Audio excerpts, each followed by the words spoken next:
Dear आज का video में स्वागत करता हूं आप सभी के। और आज लेकर आए हैं सेकेंड ईयर के चाइल्ड हेल्थ नर्सिंग के 3-4-5 क्वेश्चन के ऊपर। जी हाँ साथियों, जो कि बहुत शानदार अच्छा क्वेश्चन है। एक क्वेश्चन सब आपके 5 से 10 नंबर में एग्जाम में पूछे जा सकते हैं। ठीक है, जैसे क्वेश्चन पूछता है कि वृद्धि और विकास क्या है, इसके सिद्धांतों को लिखे। मैं बार बार कहता हूँ कि आप एक अच्छा सा मोटा कॉपी लीजिए। उस कॉपी में अभी सेकेंड क्लास है ये रिविजन का, इस समय पढ़ा चुका हूं, लेकिन रिवीजन है तो पढ़ाना जरूरी है। मैं बार बार कहता हूं एक कॉपी लीजिए, उस कॉपी में पहले वीडियो को देख लीजिए। वीडियो देखने के बाद एक बार खुद से जो है लिखिए उसमें सिस्टमैटिक तरीका से, जैसे जैसे यहाँ पे हम दिए हैं। ठीक है, कॉपी में लिखिएगा तो हर एक सब्जेक्ट का हो जाएगा। ऊपर में सब्जेक्ट ले लीजिए, नीचे उसके क्वेश्चन लिख लीजिए। फिर कल और कोई सब्जेक्ट होगा तो फिर सब्जेक्ट का हेडिंग दीजिएगा, फिर उसके नीचे वो क्वेश्चन लिखिएगा। ऐसे में आपके जितने भी इंपॉर्टेंट रिविजन होंगे वो आपके एक कॉपी में हो जाएंगे। और उसको एग्जाम में जब आप जाएंगे, 4-5 दिन जाएंगे लेकर जाएंगे साथ में, तो ये कॉपी रहेगा तो रिवीजन में अच्छा लगेगा। ठीक है, चलिए शुरू करता हूँ। देखिए यहाँ पे कि कहता है वृद्धि और विकास को परिभाषित कीजिए। इसके जो है प्रभावित करने वाला कौन कौन से कारक है इसको बताना है। ठीक है, आपसे क्वेश्चन ये 10 नंबर में पूछा जा सकता है। ओके, चलिए शुरू करते हैं। देखिए यहाँ पे वृद्धि और विकास से क्या समझते हैं, साथ साथ आगे हम समझते हैं। देखिए, वृद्धि का मतलब होता है कि शरीर का परिमाप, शरीर का जो है मात्रात्मक वृद्धि, मतलब शरीर का मात्रात्मक रूप से बढ़ोतरी होना ही वृद्धि कहलाता है। जैसे बच्चा धीरे धीरे जब आगे बढ़ता है, शरीर उसका जो वृद्धि करता है, तो उसका पहले छोटा हाथ है, वो छोटा हाथ धीरे धीरे बड़ा होता है। मतलब क्या होता है उसमें कि उसमें वृद्धि आते रहता है। बच्चा जब छोटा जन्म लेता है तो 2 kg 2.5 kg का रहता है। ठीक है, जैसे जैसे उसका एज आगे बढ़ता है उसका संपूर्ण शरीर वृद्धि करता है और उसका जो है शरीर का मात्रा भी बढ़ता है, वजन भी बढ़ता है। समझ गए? उसी प्रकार से उसका शरीर का हर एक अंग का वृद्धि होता है। तो ये मात्रात्मक वृद्धि। विकास वो होता है जो उसका मेंटली, शारीरिक रूप से, मेंटली रूप से उसका जो है विकास होता है, जिससे उसको जो है सोचने समझने, बुद्धि, इस सब में जो है उसका क्या होता है, बढ़ोतरी होता है, तो वो विकास होता है। समझ गए? बाकी यहाँ पे देखिए कि वृद्धि विकास जीवन का मूलभूत लक्षण है। ठीक है, यह अंडे एवं शुक्राणु को निषेचन के द्वारा, जैसे जो अंडा होता है फीमेल का और जो शुक्राणु स्पर्म जो मेल का होता है, इसके निषेचन से, फर्टिलाइज से जो जाइगोट जो युग्मक होता है उसके शुरू होने से और परिपक्व अवस्था तक, एडल्ट तक ये चलता है। समझ गए? बच्चों की वृद्धि एवं विकास से पूर्व निर्धारित होता है, अर्थात गर्भधारण के समय ही यह सुनिश्चित हो जाता है। प्रत्येक बालक एक निश्चित विकास एवं वृद्धि के क्रम के अनुसार बढ़ता है। देखिए, यह जो है बच्चा का जो वृद्धि और विकास होता है यह पूर्व से ही निर्धारित होता है। मतलब इसका मतलब हुआ कि जैसे ही फीमेल गर्भधारण ली, जैसे अंडाणु और शुक्राणु के आपस में निषेचन हुआ, मिला, तो मिलने के बाद जो जाइगोट, जो युग्मनक, जो शुक्राणु जो एक बनता है, वहाँ से लेकर, निषेचन से लेकर और परिपक्व मतलब एडल्ट तक, वयस्क तक जो उसमें वृद्धि और जो विकास होता है वह चलते रहता है। तो इसीलिए कहता है यह जो है पूर्व से निर्धारित होता है। मतलब जन्म से पहले से ये निर्धारित होता है, क्योंकि यह जो है गर्भ में जब बच्चा रहता है तो उस समय भी तो उसका वृद्धि और विकास होता है। पहले जो है अंडा के रूप में रहता है, वो अंडा धीरे धीरे धीरे धीरे धीरे धीरे सब चीज़ का विकसित कर करके जो है एक बालक के रूप में हो जाता है। समझ गए? फिर जन्म लेता है, जन्म के बाद जो है धीरे धीरे धीरे धीरे उसका शारीरिक रूप से, मानसिक रूप से जो है उसमें परिवर्तन आता है। तो ये संपूर्ण प्रोसेस जो है वृद्धि और विकास होता है। समझ गए? चलिए, उसके बाद यहाँ पे देखिएगा, अब हम लोग देखते हैं ग्रोथ क्या होता है, वृद्धि क्या होता है। यह मात्रात्मक, क्वांटिटी सूचक है। यह किसको सूचित करता है? मात्रा को सूचित करता है। ठीक है, अर्थात वृद्धि शरीर एवं अंगों के आकार एवं द्रव्यमान का बढ़ना है, जो कोशिकाओं के विभाजन, विभेदन एवं अंतर कोशिकीय पदार्थों में वृद्धि के फलस्वरूप होता है। ठीक है, देखिए वृद्धि का मतलब है कि यह मात्रात्मक सूचक है, मतलब यह क्वान्टिटेटिव सूचक है। जैसे हाथ पैर का बढ़ना, शरीर का वृद्धि होना, आकार, अंगों का आकार बढ़ना, उसका द्रव्यमान, वजन बढ़ना, ये सब जो है वृद्धि होता है। तो मतलब शरीर में जब बच्चा जन्म लेता है तो देखते होइएगा धीरे धीरे धीरे धीरे धीरे धीरे वो एडल्ट होता है। एडल्ट में उसका जो बच्चा में छोटा पैर, छोटा हाथ, छोटा मुंह सब जो है, वो जैसे जैसे एडल्ट होता है, आगे बढ़ता है, उसका सब चीज़ जो है परिवर्तन होता है और सब चीज़ में जो है वृद्धि होता है। समझ गए? तो यही जो है आपका वृद्धि होता है। तो वृद्धि क्या होता है? मात्रात्मक होता है। यह सूचित करता है कि शरीर के जो है आकार और वृद्धि में वृद्धि हो रहा है, द्रव्यमान बढ़ रहा है शरीर का। ठीक है,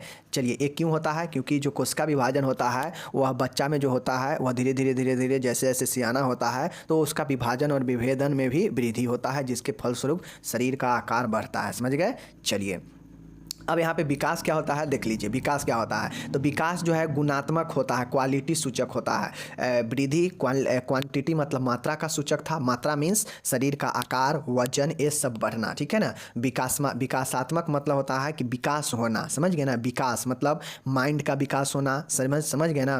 कार्य क्षमता करने का विकास होना, ठीक है ना। सामाजिक इमोशनली विकास होना, तो ये सब जो है व्यक्ति के आंतरिक क्रिया होता है, समझ गए। जैसे उसका मानसिक, शारीरिक, भावनात्मक, ये सब में जो बढ़ोतरी होता है, तो ये सब जो है उसके गुणात्मक मतलब उसके गुण को दर्शाता है कि व्यक्ति जो है उसके मानसिक, सामाजिक, कार्य क्षमता, भावनात्मक, इन सब में वृद्धि जो होता है यह विकास कहलाता है, समझ गए। तो इस चीज़ को समझ गए, दोनों में अंतर, ये गुण को दर्शाता है और वो मात्रा को दर्शाता है। गुण मीन्स मानसिक, सामाजिक, भावनात्मक और शारीरिक योग्यता को दर्शाता है, बढ़ोतरी को विकास कहते हैं, समझ गए। चलिए अब देखिए, आपसे क्वेश्चन पूछेगा कि वृद्धि और विकास को प्रभावित करने वाले कौन कौन से कारक हैं, मतलब कौन कौन से ऐसे कारक हैं जो वृद्धि और विकास को जो है इफेक्ट करता है, समझ गए। चलिए हम लोग देखते हैं। देखिए, बालक के वृद्धि एवं विकास को प्रभावित करने वाले निम्नलिखित कारक है। कौन कौन कारक है, चलिए इसको हम लोग देख लेते हैं। देखिए, पहला आता है प्रजाति।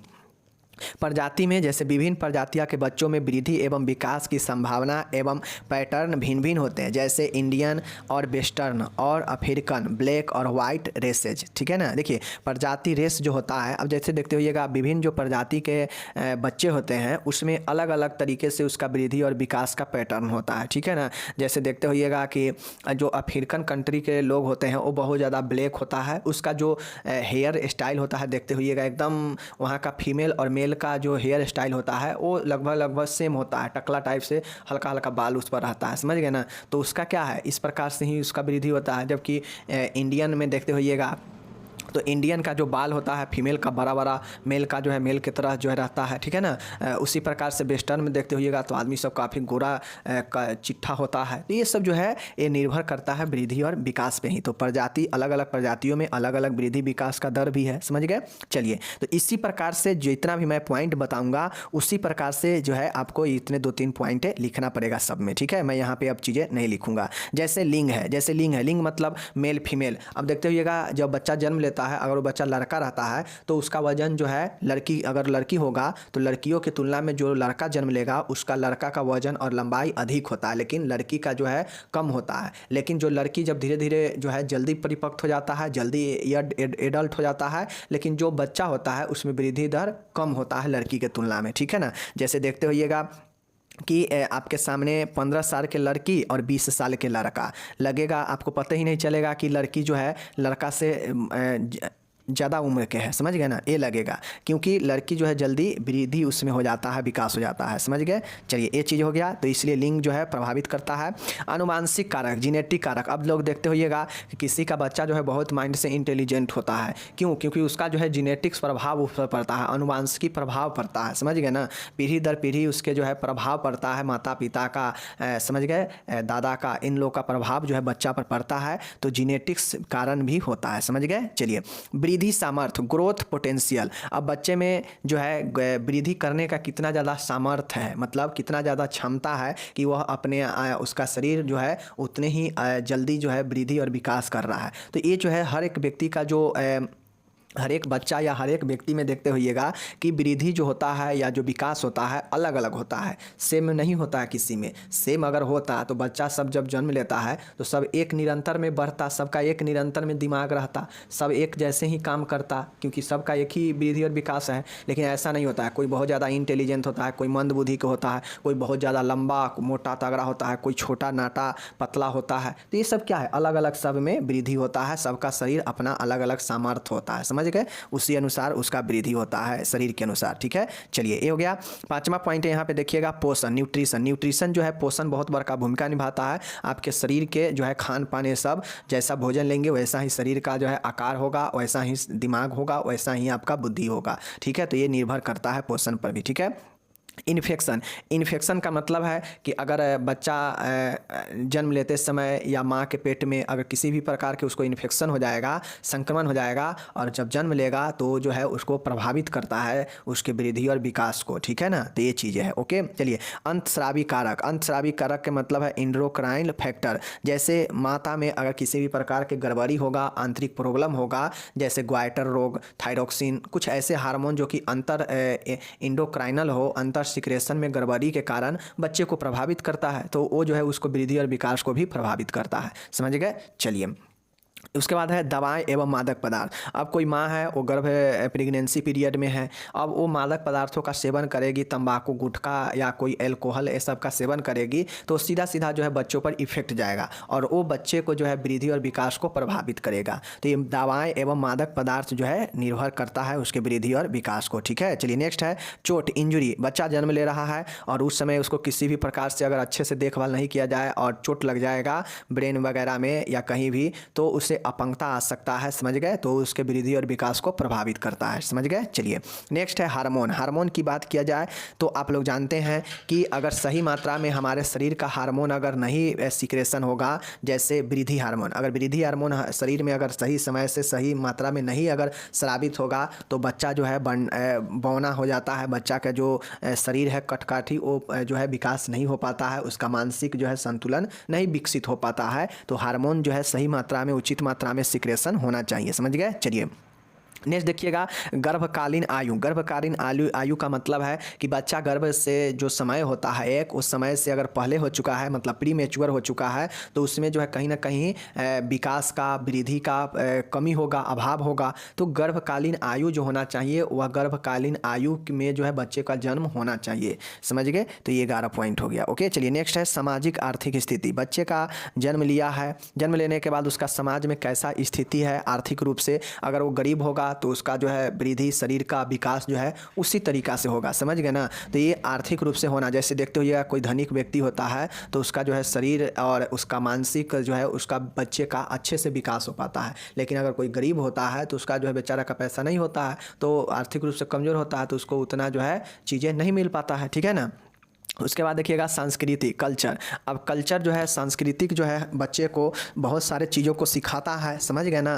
तो ये जो है सांस्कृतिक भी जो है प्रभावित करता है बच्चे को। समझ गए। तो ये चीज़ें ध्यान में रखना चाहिए आपको। समझ गए। चलिए ये हो गया, सांस्कृतिक हो गया। नेक्स्ट आपका जलवायु। जलवायु, अब समझिए जलवायु का मतलब है कि कोई व्यक्ति, बच्चा जैसे ठंडा, शरद ऋतु और ठंडा जो होता है या बसंत ऋतु, गर्मी के अपेक्षा जो शरद ऋतु जो ठंडा का समय होता है उसमें वृद्धि और विकास जो है ज़्यादा होता है। देखते होइएगा, आप लोग नोटिस करते होइएगा कि गर्मी में बाल जो है वह कम वृद्धि करता है, लेकिन जैसे ही ठंडी आएगा तो बाल जो है जल्दी जल्दी बढ़ना शुरू हो जाता है। तो ये जो है आपका नोट कर सकते हैं। समझ गए। तो ये आपका 14 नंबर पॉइंट जलवायु हो गया। ठीक है। चलिए नेक्स्ट देखिएगा यहाँ पे भावनात्मक, इमोशनली। इमोशनली मतलब बच्चे को कितना ज़्यादा प्यार दुलार दे रहे हैं, ये उसके मानसिक स्थिति को आगे चल के प्रभावित करता है। अगर बच्चे को लाड़ प्यार अच्छे से देते हैं, फैमिली अगर अच्छा है, लाड़ प्यार मिल रहा है बच्चे को, तो जो है वो बच्चा में इमोशनली रूप से मजबूत होगा और उसे कोई दिक्कत नहीं होगा मानसिक का,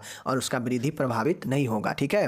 तो ये भावनात्मक रूप से होना जरूरी है। समझ गए। नहीं तो ये भी प्रभावित करता है। तो ये कुल 15 पॉइंट है। इस 15 पॉइंट में आपको जितना भी, अगर 10 पॉइंट भी याद रहे तो 10 पॉइंट भी आप लोग लिख दीजिएगा और उसमें वर्णन थोड़ा थोड़ा कर दीजिएगा। समझ गए। तो ये जो है वृद्धि और विकास को प्रभावित करने वाला कारक हो जाएगा। ओके चलिए नेक्स्ट हम लोग यहाँ पे अब देखेंगे कि एक नवजात शिशु को तुरंत कैसे जो है इमीडिएट जो है केयर कैसे किया जाता है। न्यू बॉर्न बेबी को इमीडिएट केयर जो है कैसे प्रदान किया जाएगा। समझ गए। तो चलिए जो है हम लोग देखते हैं। ठीक है। किन किन बातों को ध्यान में रखेंगे। सबसे पहला बातें है कि नवजात शिशु का आकलन जो है हम लोग कैसे करते हैं। ठीक है ना। उसके स्वास्थ्य का आकलन, आकलन मतलब जानकारी इकट्ठा करना। जन्म के समय जब शिशु अम्बिलिकल कॉर्ड को काटकर, देखिए जब जन्म के समय जब शिशु की अम्बिलिकल कॉर्ड को काटकर माँ से पृथक कर दिया जाता है, मतलब जो नाभि का जो नाल होता है ना वो माँ से लगा हुआ रहता है, तब जब जन्म लेता है बच्चा तो उस समय जो है इसे काट कर माँ से अलग कर दिया जाता है। तो उसे स्वयं का श्वसन व परिसंचरण स्थापित करना पड़ता है। जब तक माँ से उसका जो है नाभि का नाल जो है अम्बिलिकल कोड लगा होगा तब तक वो अपना श्वसन, अपना हर चीज़ जो है माँ से प्राप्त कर रहा होगा। लेकिन जैसे ही उसके नाभि नाल को, उसके जो है अम्बिलिकल कोड को काट दिया जाता है तो उसका संपर्क जो है माँ से टूट जाता है और फिर जो है वो बच्चा खुद से जो है वातावरण से श्वसन ले या जो भी कुछ है वो संपर्क करना शुरू करने का प्रयास करता है। समझ गए? तो ये चीज़ें होता है, समझ गए? परिसंचरण, श्वसन व परिसंचरण स्थापित करना पड़ता है जैसे ही माँ से पृथक कर दिया जाता है काट के। समझ गए? चलिए, इसके लिए शिशु को जो है क्या किया जाता है, बाह्य गर्भाशय, समझ गए ना, एक्स्ट्रा यूट्रीन जीवन से समायोजन व अनुकूल करने पड़ते हैं। मतलब गर्भाशय से बाहर आने के बाद जब उसका काट दिया जाता है अम्बिलिकल कॉर्ड को, तो उसे वातावरण से, गर्भाशय से बाहर उसे समायोजन और अनुकूल जीवन जो है करना पड़ता है। ठीक है ना? तो इस तरह के जो है अनुकूल जो है समायोजन बनाने के मूल्यांकन एवं सहायता पर ही इस संक्रमण काल की सफलता निर्भर करता है। मतलब बच्चा कैसे जो है अनुकूल बना पाएगा समायोजन माँ से अम्बिलिकल कॉर्ड कटने के बाद वातावरण से। तो ये जो है इस संक्रमण काल में, चूँकि ये जो पीरियड होता है बहुत ज़्यादा सेंसिटिव होता है, यहाँ पे बच्चा जो है बहुत ज़्यादा सेंसिटिव होता है, इन्फेक्शन हो सकता है माँ और बच्चा दोनों को। तो इस समय में जो है बच्चे को वातावरण से समायोजन और अनुकूल बनाना पड़ता है। तो जो है इस समय बहुत ज़्यादा सहायता करना पड़ता है एज ए नर्स। समझ गए ना? तो चलिए हम इसको जो है देखते हैं। देखिए क्या क्या चीज़ों का आकलन करेंगे, क्या क्या चीज़ों का देखभाल करेंगे। पहला, अपगार स्कोर निकालेंगे। अपगार स्कोर से उसकी स्थिति को पता करते हैं कि बच्चा किस स्थिति में है। समझ गए? उसके बाद है कि हृदय संबंधी कार्यों में सहायता। समझ गए ना? हृदय श्वसनीय कार्यों में सहायता, मतलब बच्चा जो है अच्छे से श्वसन कर पा रहा है या नहीं कर पा रहा है तो इसमें मदद किया जाएगा, इसका देखभाल किया जाएगा। ताप का नियंत्रण किया जाएगा। बच्चे को जो है तापमान जो है इन्वायरमेंट में, वातावरण में बाहर आते ही उसका शरीर के तापमान को बनाए रखने के लिए ताप के नियंत्रण का कार्य करते हैं। और चौथा पॉइंट है अन्य देखभाल करते हैं। समझ गए ना? तो ये कुल जो है 4 देखभाल करते हैं। 4 देखभाल याद रखिएगा कि कोई भी बच्चा जन्म लेता है तो उसके स्वास्थ्य को आकलन करने के लिए ये 4 तरीके से देखभाल करते हैं। पहला, अपगार स्कोर निकालते हैं। हृदय श्वसन का, हृदय मतलब श्वसन से संबंधित सहायता करते हैं। उसके बाद ताप का नियंत्रण करते हैं और कुछ अन्य देखभाल भी बच्चे को करते हैं। ये सब इमीडिएट केयर में होता है। ओके, चलिए देखिए यहाँ पे पहला है अपगार स्कोर। अपगार स्कोर क्या होता है देख लीजिए। जन्म के समय अपगार स्केल विधि से शिशु की दशा स्थिति का त्वरित आकलन किया जाता है। जैसे ही बच्चा जन्म लेता है तो उसे जो है क्या किया जाता है, चूँकि वह यूट्रस से बाहर आ चुका है, बाहरी वातावरण में आ चुका है, तो उसको जो है तुरंत जो है स्वास्थ्य का आकलन करने के लिए कि वह किस स्थिति में है, किस कंडीशन में है, तुरंत जो है 1 मिनट के बाद, वह जन्म के 5 मिनट बाद जो है किया जाना चाहिए। जन्म के तुरंत 1 मिनट बाद या तो 5 मिनट बाद जो है ये अपगार स्कोर का टेस्टिंग करना चाहिए, जिससे बच्चे का स्थिति का पता लगता है। समझ गए? चलिए देखते हैं। देखिए इस स्कोर में शिशु के 5, देखिए यहाँ से आप अपगार के बारे में भी जानेंगे और अपगार जो है आपको पूछता है 5 नंबर में, तो अपगार भी यहाँ से हो जाएगा क्लियर। समझ गए? देख लीजिए। देखिए इस स्कोर में शिशु के 5 जीवन चिन्हों, हृदय धड़कन, सबसे पहले समझ लीजिए, हृदय धड़कन, श्वसन दर, पेशीय तन्यता, उत्तेजनशीलता व शिशु के रंग का मूल्यांकन कर उन्हें 0, 1, 2 अंक प्रदान किए जाते हैं। ऑब्जेक्टिव में पूछेगा कि कितने अंकों का इस्तेमाल किया जाता है अपगार स्केल में, तो 0, 1, 2 3 अंकों का। समझ गए? चलिए इसमें 5 जो है जीवन चिन्हों को देखा जाता है। श्वसन दर, पेशीय तन्यता, हृदय धड़कन दर, ठीक है ना, उत्तेजनशीलता और शिशु के रंग, ये 5 चीज़ों को दर्शाया जाता है इस तीनों अंक के द्वारा। समझ गए? चलिए ये हो गया आपका यहाँ पे। अब यहाँ पे देखिए कि इस योग से जन्म पर शिशु की दशा तथा तत्संबंधी आवश्यक देखभाल की जानकारी मिलती है। अब इस योग से ये जो तीनों आपका अंक है, इस अंक के बाद जो है योग जो निकलता है तो उससे इस शिशु के दशा मतलब स्थिति का पता चलता है और आवश्यक देखभाल का जानकारी मिलता है यहाँ से। ओके, चलिए नेक्स्ट देखिए।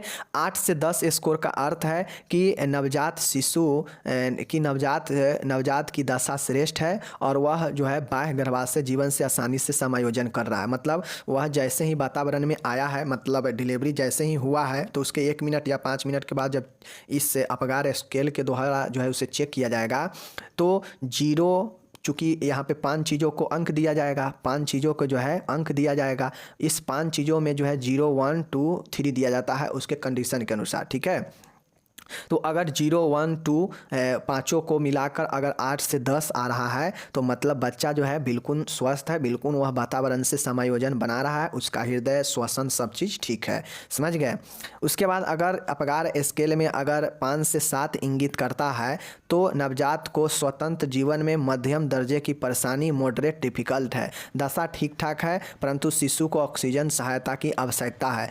समझ गए ना। देखिए अगर अपगार स्कोर में 5 से 7 आ रहा है तो मतलब बच्चा जो है मध्यम में है, ठीक ठाक है, उसे हल्का ऑक्सीजन की ज़रूरत है। समझ गए। तो इसमें ऑक्सीजन की सहायता देना पड़ता है। समझ गए। चलिए नेक्स्ट है, जबकि 5 से कम स्कोर का अर्थ है कि शिशु को तुरंत विशिष्ट देखभाल की आवश्यकता है, जैसे एंडोट्रेकियल ट्यूब इंट्यूबेशन इत्यादि। ठीक है ना। जैसे अगर 5 से 7 है तो मीडियम है, 8 से 10 है तो बिल्कुल स्वस्थ है, बिल्कुल सही है, 5 से 7 है तो फिर भी ठीक है, मीडियम में है, ठीक ठाक है, लेकिन हल्का ऑक्सीजन की ज़रूरत है। ठीक है। लेकिन जैसे ही अपगार स्कोर योग अगर 5 से कम आ रहा है मतलब बच्चे को तुरंत जो है हर एक देख रेख की ज़रूरत है। समझ गए। जैसे इंडोट्रेकियल ट्यूब इंटूबेशन इत्यादि चीज़ें। समझ गए। तो ये तो हो गया पहला देखभाल में अपगार स्कोर के द्वारा आकलन किया जाएगा। ठीक है। अब दूसरा यहाँ पे जो देखभाल देंगे वह हृदय श्वसन कार्यों में सहायता, मतलब उसके हृदय को और श्वसन कार्यों में कैसे सहायता देंगे देख लीजिए। तो उसके जो है श्वसन को बनाने के लिए, हृदय को अच्छे से बनाने के लिए उसका स्थिति कैसे करेंगे बच्चा को। ठीक है ना। तो देखिए शिशु को पीठ के बल लिटाकर गर्दन को थोड़ा सा 30 डिग्री करते हैं। इसके लिए 3 ठीक है ना 3/, देख लीजिए 3/4 से लेकर 1 इंच मोटा कॉटन रोल उसके कंधों को नीचे रखते हैं। ठीक है। देखिए यहाँ पे कहता है कि शिशु को पीठ के बल लिटाकर गर्दन को थोड़ा सा 30 डिग्री एक्सटेंड करते हैं, मतलब हल्का ऊंचा करते हैं। समझ गए। बढ़ाते हैं। इसके लिए 3/4 से लेकर 1 इंच मोटा कॉटन रोल उसके कंधे के नीचे रखते हैं। ये स्थिति हो गया जिससे उसके हृदय और श्वसन बनता है। समझ गए।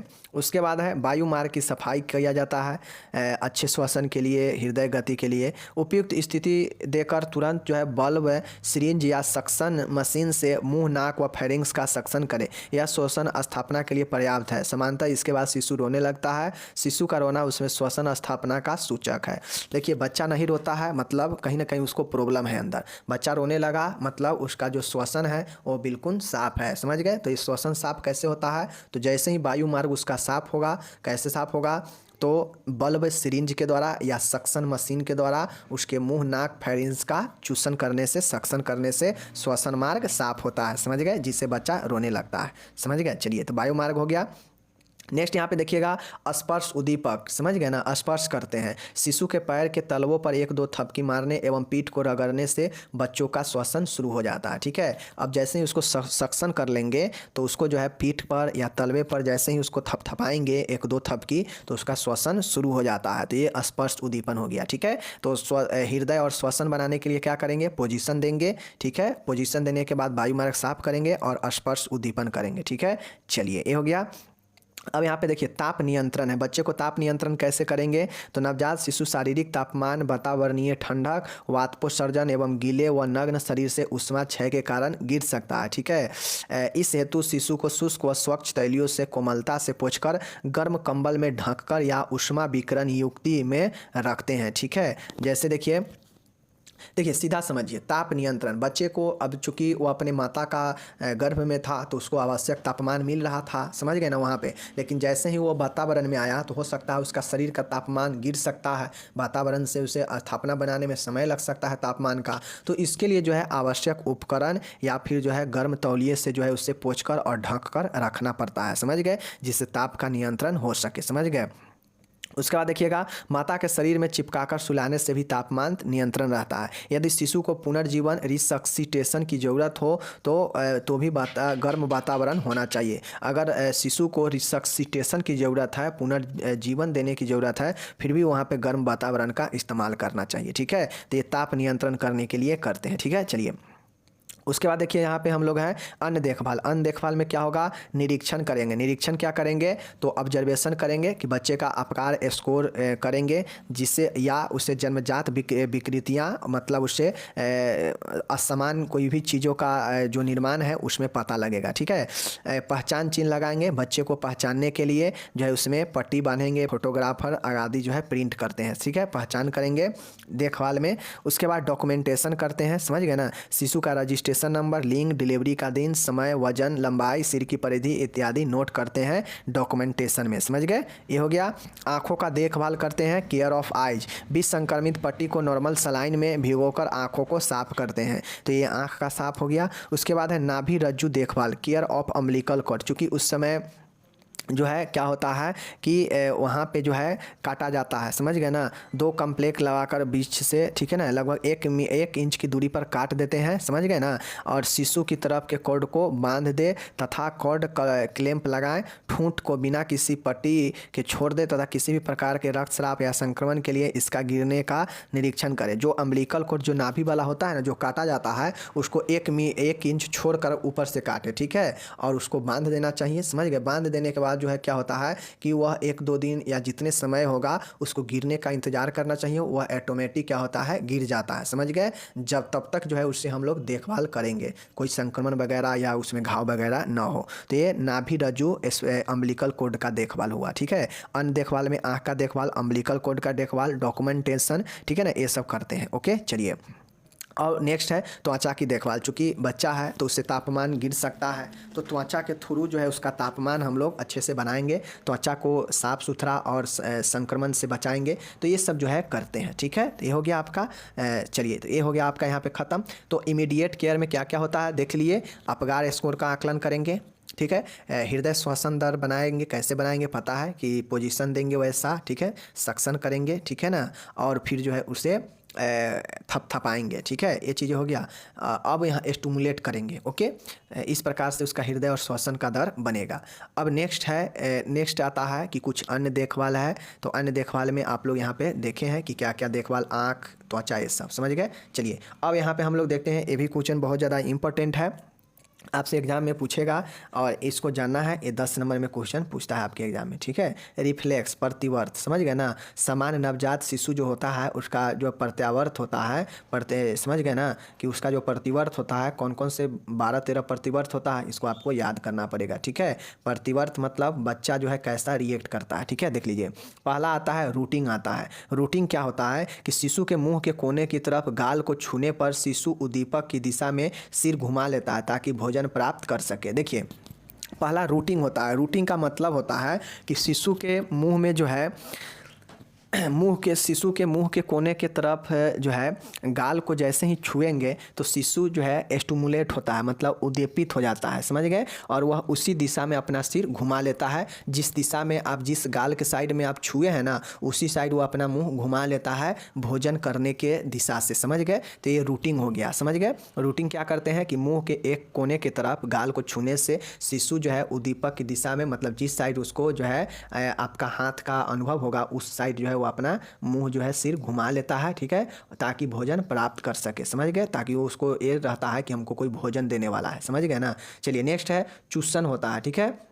सक्शनिंग होता है, ये भी प्रतिवर्त है। शिशु के होठों पर चूचक मतलब निपल अथवा बोतल की निपल लगाने पर नवजात शिशु उसे चूसने लगता है, ठीक है। देखिए, चूसक का मतलब होता है कि शिशु के होठ पर जैसे ही निपल लाएंगे या कोई बोतल का निपल लगाएंगे तो जो बच्चा होता है वह ऑटोमेटिक उसको क्या करता है, सक्शन करने लगता है, चूसने लगता है। तो ये जो है ये एक प्रकार से रिफ्लेक्स होता है कि जैसे ही आप उसके होठ पर जो है निपल लगाएंगे, चाहे माँ का निपल चाहे कोई बोतल का निपल, तो वह उससे जो है अपने हिसाब से जो है उससे चूसने लगता है। तो ये भी एक प्रकार का क्या है, आपका सक्शनिंग भी एक रिफ्लेक्स है, समझ गए।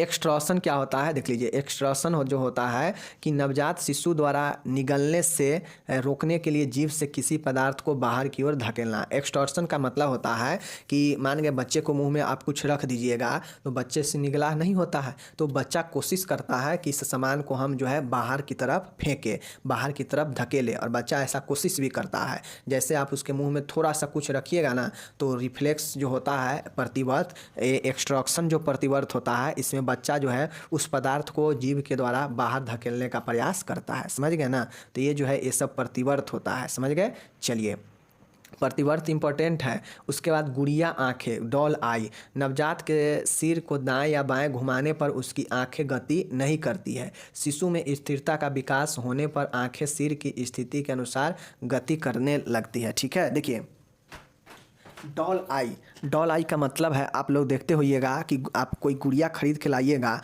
तो गुड़िया के आप इधर उधर किधर भी अगर आप उसके मुंडी को आप हिले घुमाइएगा तो उसका आँख जो है इधर उधर नहीं घूमेगा। समझ गए ना। वह सीधा आँख भी घूम जाएगा और सिर भी घूम जाएगा, मतलब आँख जो है नहीं चलेगा। जैसे हम लोग होते हैं ना कि हम किसी साइड अगर या आप किसी साइड अगर मुंडी हिलाइएगा तो आपका आँख इधर साइड में भी देखने का प्रयास करता है, आँख भी चलता है। समझ गए ना।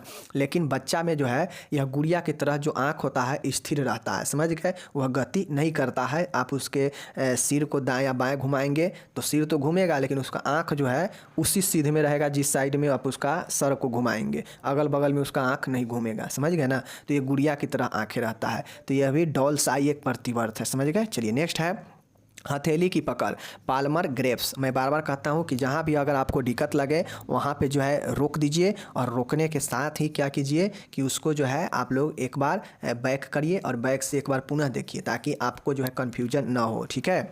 पाम्स ग्रेप्स, हथेली की पकड़। हथेली की पकड़ होता है नवजात शिशु की हथेली में वस्तु अथवा उंगली रखने पर वह कसकर पकड़ लेता है। देखिए, हथेली का पकड़ मतलब वह अपने हथेली से कस के पकड़ लेता है। आप उसके हथेली में कोई वस्तु रखवाइए या अपना उंगली दीजिए तो वह क्या करेगा, अपने ताकत के अनुसार कस के पकड़ने का कोशिश करेगा। तो ये हथेली की पकड़ एक प्रकार से रिफ्लेक्स है। समझ गए। चलिए, तलवों की पकड़। तलवे की पकड़ क्या होता है, तो पैरों के तलवों पर उंगली के पीछे दबाने पर पंजों का अंकुचन होता है। ठीक है। देखिए, तलवों की पकड़, देखिए पैरों की तलवों पर उंगलियों के पीछे दबाने पर पंजों का अंकुचन होता है। जैसे उसके देखते होइएगा जो बच्चा होता है ना उसका पैर का जो उंगली सब होता है देखते होइएगा कि एकदम लगेगा कि उसके तलवा से पकड़ा हुआ है ना। उसका उंगली लगेगा कि तलवा जो है उससे पकड़ा हुआ है। तो ये जो है पीछे की तरफ उसका उंगली तलवा की तरफ होता है। समझ गए। तो ये तलवों की पकड़ हो गया, मतलब अपने उंगली से तलवों के पकड़ा हुआ रहता है। समझ गए। नेक्स्ट देखिएगा, टॉनिक नेक रिफ्लेक्स मतलब गर्दन का तनावपूर्ण प्रतिवर्त। समझ गए। लेटे हुए शिशु के सिर को तीव्रता से एक ओर घुमाने पर उसी ओर के हाथ पैर सीधे हो जाते हैं तथा दूसरी ओर के हाथ पैर मुड़ जाते हैं, वह दोनों हाथों की मुट्ठी भी बन जाते हैं। देखिए, गर्दन का तनावपूर्ण प्रतिवर्त, गर्दन का तनावपूर्ण प्रतिवर्त है कि अगर लेटे हुए शिशु को सिर को तीव्रता से मतलब तेजी से एक ओर घुमाते हैं तो उसका जो है हाथ पैर भी उसी सीध में हो जाता है। समझ गए ना। मतलब जिस साइड उसके गर्दन को घुमाएंगे सिर को उसी साइड उसका हाथ पैर भी हो जाएगा तथा उसका जो दूसरा हाथ पैर होगा वह जो है मुड़ जाएगा और मुट्ठी बांध लेता है। समझ गए। बच्चा तो कभी भी आप बच्चा को देखिएगा कि अचानक से उसको सिर को इधर से इधर घुमाइएगा तो देखिएगा कि वह जो है उसका हाथ पैर तो उधर हो ही जाएगा, साथ में वह मुट्ठी बांध लेता है। तो यह जो है गर्दन का तनावपूर्ण प्रतिवर्त होता है, टॉनिक नेक रिफ्लेक्स। ओके। चलिए, नेक्स्ट देखिएगा, मोरो प्रतिवर्त होता है, मोरो रिफ्लेक्स। मोरो रिफ्लेक्स का मतलब होता है कि नवजात शिशु के पास जोर की आवाज़ करने अथवा शिशु को चौंकाने से उसका पूरा शरीर अकड़ जाता है। समझ गए।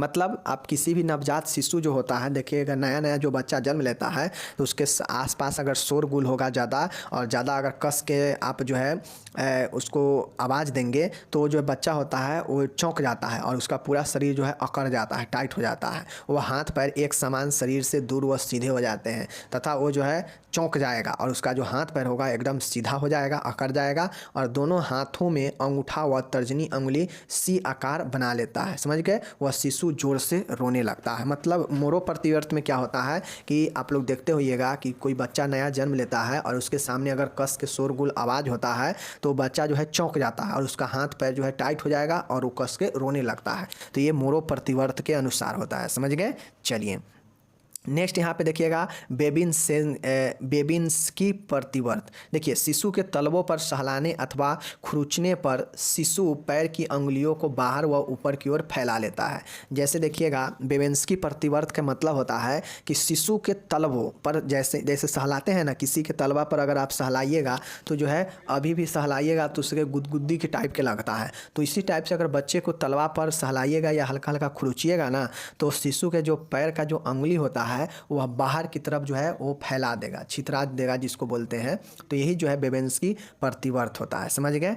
चलिए, तो यहाँ पे देखिए आपका कुल 9 प्रतिवर्त है। एक प्रतिवर्त एक बार और जो है मैं यहाँ पे बता देता हूँ। पहला रूटिंग है, ठीक है। रूटिंग क्या होता है मैं बता दिया। चूसना होता है, बहिर्वेदन एक्सटॉर्शन होता है, गुड़िया आंखें होता है, हथेली पकड़, तलवा पकड़, ठीक है ना, तलवों की पकड़, गर्दन का तनावपूर्ण प्रतिवर्त, मोरो प्रतिवर्त और बेबेंस्की प्रतिवर्त। ये 9 प्रतिवर्त है। आपके एग्जाम में 10 नंबर में क्वेश्चन पूछता है कि शिशु के विभिन्न प्रतिवर्तों को समझाइए, ठीक है ना। तो मैं यहाँ पे बता दिया डिटेल्स में, समझ गए।